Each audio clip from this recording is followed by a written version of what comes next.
Fantastic selections with the Magic Wand and the Quick Selection tool. Hello, let's talk about how we can get some awesome selections with two fantastic tools, the Magic Wand and the Quick Selection tool. I'm presenting these two because they do a great job with little effort. Of course, each image will pose a different challenge, so it's important you not get fixated on one particular tool or set of settings. Let's start with the Magic Wand and we'll try it out on this nice blue sky. I'll click anywhere and notice what happens. Photoshop looks for all pixels that are similar to the one I just clicked. If I click again, my selection is reset. That means to build up this area, you have to use Shift to expand your selection. Notice the plus symbol next to my cursor. And if Shift adds, then Alt removes. There you go.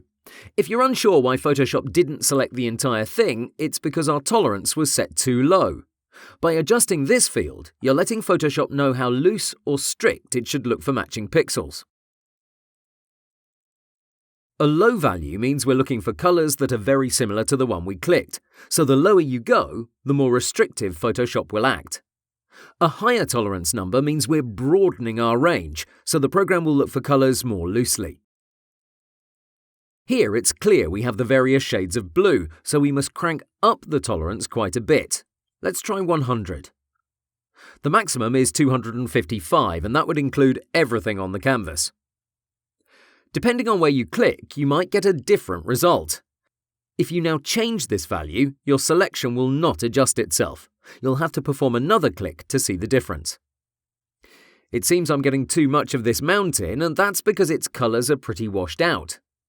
Thing is, if I simply use Alt on it with my tolerance set so high, I'll shrink my selection a lot. See? So let's click again. And now, when I want to remove this area, I'll lower this value to about 25. Your results might not be perfect, but it's a good selection tool that aims to do the bulk of the job within 1 or 2 clicks. To finish it, you might need to use a myriad of other tools or features which I explain in other lectures from my courses.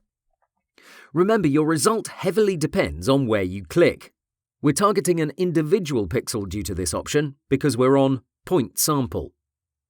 If you want Photoshop to look for matching pixels based on an area, you can use this drop-down.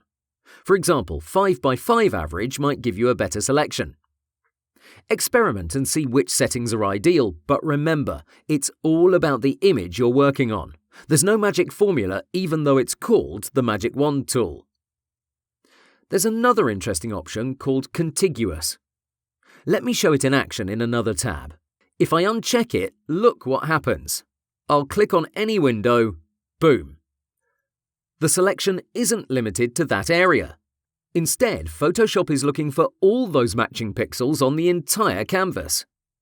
If we use the Contiguous option and we repeat the click, you'll see we'll only get that particular window.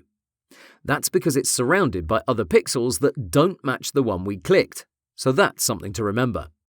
Let's jump to the Quick Selection tool, which is probably my favourite. We'll go back to our initial image. This relies on the Brush tool, but there's only one important factor in its settings: the size. Remember, you can easily control it with your square bracket keys. Here I'll go with 40 pixels. This tool works based on what you paint across, and it quickly expands your selection if Photoshop's algorithm determines those pixels go together. There's no tolerance, but you can fine-tune your results based on your brush size. The smaller the brush, the more precise it will become. If you click again, you will not reset your selection. Instead, you'll continue to add to it. If you want to remove parts of it, just hold down the Alt key. As you use Alt more and more on areas you don't want included, Photoshop takes that into consideration, and it does a better job. This is why it's one of my favourite selection tools, and I highly recommend it. Okay, now it's your turn. Get familiar with these tools and explore their settings. As always, you have the images attached. Have fun!